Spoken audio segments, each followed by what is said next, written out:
In the name of the Father, Son, and Holy Spirit. Good morning, Reformed Church of Port Ewan.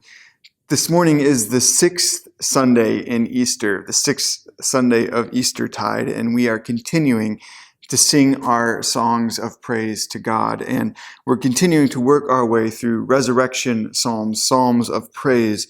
And this morning's psalm is Psalm 66. It's a psalm of praise to God. Shout for joy to God, all the earth. Sing the glory of his name. Give to him glorious praise. And it goes on, it's both a communal song, but also a personal song of thanksgiving. It makes a transition halfway through from the communal to the personal. And through it all, it talks about God's saving deeds, God's saving acts. And so verse 6 talks about God's saving action in Israel's history, about how God turned the Red Sea, into dry land during the Exodus as they were escaping Egypt by God's saving power. But then also we passed through the river on foot, reference to them crossing the Jordan River, again on dry land, into the promised land, God's deliverance, God's saving action. And then the personal aspects of this psalm come out in verses 14 and 17, when the psalmist says that I myself cried out and you delivered me, you saved me. And so it's a psalm that recounts God's saving action for his people, both communally and in particular for this individual psalmist. In the Greek translation of the Psalms, the Septuagint, Psalm 66 it's titled a song or psalm of resurrection.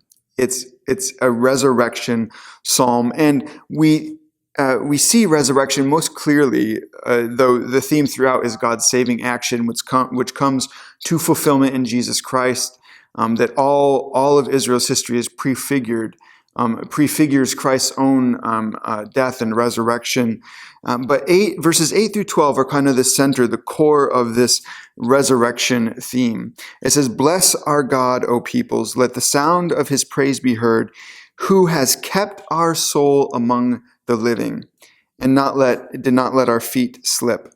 Who has kept our soul among the living. It's resurrection, the theme of life, that God keeps our life, that we shall not be counted among those who go down among the dead. And it goes on to talk about the sort of the way of the cross, the Via Crucis, the way of the cross, that they were tried, they were tested, that they passed through fire and water, which anytime that those two come up, it's the theme of God's judgment, that you're purified through fire and water, that you're purified, you're tested, you experience the judgment of God.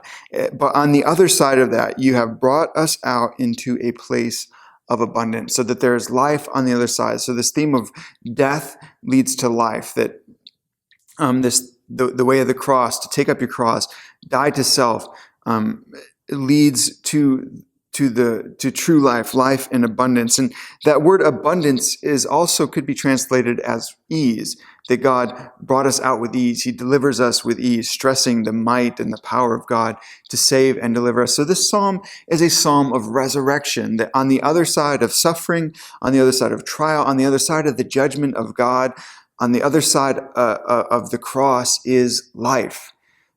Death leads to life with God. And so this is a psalm of resurrection. And so on this sixth Sunday of Easter, as we continue to sing our praises to God for what he has done in Jesus Christ, we sing this song of resurrection, that in our own lives, as we experience the call to take up the cross, as we die to ourselves, as we experience the sanctifying fire of God's judgment, as we pass through the waters, as we suffer and experience trial in this life, we know with certainty that on the other side of whatever death to self that we experience in this life is the promise of life with God. And we know this with certainty, not only because of what God has done in the past with Israel, but what God has done most certainly in Jesus Christ.